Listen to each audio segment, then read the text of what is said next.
Chapter 14. A policeman with a beer belly helped me get John into the patrol car, roller skates and all. Two nuns were walking on the other side of the street, and they watched us so closely, one of them almost fell on the ice. "You're just lucky the old guy isn't going to press charges," the cop said, practically slamming the door on John's foot and then getting into the driver's seat. I tried to get John to come alive, but he was motionless in the back seat next to me. The police had pulled up just as I was getting him off the floor, and everyone else had gotten away. "Okay, let's go," the other policeman said, coming out of the house and getting into the front. He was so much taller and thinner than the other one that the two of them together looked rather incongruous. "Is Mr. Pignotti all right?" I asked. The last I had seen of him was when he climbed the stairs with one of Conchetta's dresses over his arm, the one Helen Kaczynski had ripped, and I just didn't know what to say to him. "Could you let me see him a minute?" "No, he's upstairs." "Is he all right?" "He's crying. If you really want to know, the old guy's crying." I sank back in the seat and started to tremble. It was cold and I didn't have a coat, but I wasn't shaking because of that. I tried to pinch John so he'd come to, but it was no use. "John, wake up!" "He's out for the night," the fat cop said, adjusting his hat. "I want to see what kind of parents you kids have," the skinny one added, lighting a cigarette and blowing the smoke into the back seat. "Do they know you go over to that old man's house? We've seen you hanging around there before." I looked at John, crumpled and twisted in the corner, the roller skates pointing every which way. I couldn't find his shoes or my clothes in the excitement, and somehow the laces of his skates had not and frozen, so I couldn't untie them anyway. The thought of my mother seeing me in the ruffled dress terrified me, and I hated John at that moment for having gotten me into this. I hated him more for being drunk when I needed him. "This where you live?" "Yes, please. You kids always get your kicks on picking on old people. Please just let us go. I promise we won't do anything like this again. We won't go over there anymore." I was ashamed of myself because I was beginning to plead. "Let's just talk to your family a minute," the skinny one said, opening his door. I burst into tears as the cold air rushed into the car. "Not 1 cent for tribute," John suddenly mumbled, leaning forward, laughing, then falling back, unable to hold his head up. He was hopelessly drunk, and I slammed the door of the patrol car. The policeman took me up the steps. "My mother's going to beat me." "Should have thought of that a little earlier, young lady." He rang the bell. I knew it would take a minute while she peered out of one of the front windows, realized who it was, and then put on a bathrobe. When I heard her footsteps coming, my heart seemed to be beating at the same time with them until the door opened. "Where are your clothes, Lorraine?" was the first thing she said, standing in the shadow of the doorway, looking at the policeman and me. Her hair was down, and she pulled the blue robe tight around her. "This your daughter, ma'am?" "What's the matter?" "She and a few of her friends had too much to drink tonight at some old man's house on Howard Avenue. They almost wrecked the place." I couldn't look at her, and as soon as my eyes went down, she knew I was guilty. "Where are your clothes, Lorraine?" she repeated slowly, reaching her hands out from my shoulder. She pulled me closer. "Look at me, Lorraine!"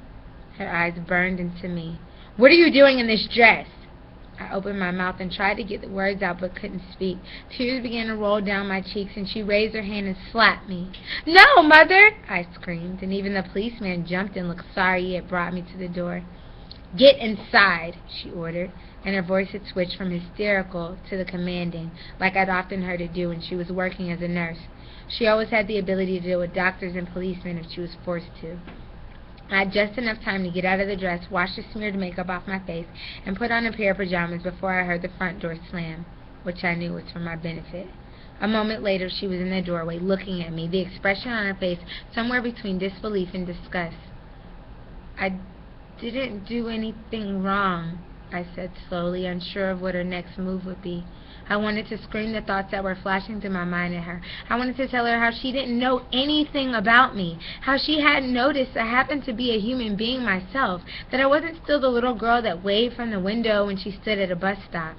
"Look at me," I wanted to yell. "Can't you see I'm growing up, and that I've got to have friends, that I want to have friends, that I need other people in this world besides you?" She came toward me, and I backed away until I was cornered by the wall. Then she raised her arm and slapped me once more across the face. She tried to hit me again, but my arm went up and blocked her. "You lied to me." Didn't mean to. You lied. It was only a party. You wouldn't have let me go. She broke down crying and turned away, putting her hands up to her face, and I knew she wanted me to run after her to beg forgiveness. I won't, I thought. For the first time in my life, I'm not going to. It's the pig man who has to forgive me, not you. She was sitting at the kitchen table crying, a slightly exaggerated crying which seemed to make our relationship even more artificial. You're the one who's wrong, I wanted to tell her, not me. Then I remembered all the times I had waken up years ago. I'd wake up and she wouldn't know it, and I'd get out of bed and peek in the kitchen. Sometimes I'd be able to see through the keyhole or a crack in the door, and she'd be sitting at the table crying. But I wasn't supposed to hear it then. Mother, her crying lowered just a little, and I went to the table and hugged her. I've tried the best I could. I've worked night and day to keep a roof over our heads. Think it's easy raising a child by yourself? Once that stage was over, I began slowly to explain to her what I'd been up to, Mr. Pignotti and John and me. Of course, I edited it considerably for her benefit, and she seemed to take it well. Now the emotional raving was over. There were a few moments of minor relapses, like when I told her I'd never belonged to the Latin Club, but on the whole, she took things better than I thought she would. Finally, we went to bed, and just as I was feeling better because I had been relatively honest with her, just as I started to think she understood a little and recognized that she had given birth to a human being with a normal-sized brain, I heard this voice in my ear. Sure the old man didn't try anything with you? What? I mumbled, not turning toward her. Sexually, she whispered. No, Mother. Those old men have ways, Lorraine. Sometimes they touch you and you may not even notice what they're doing.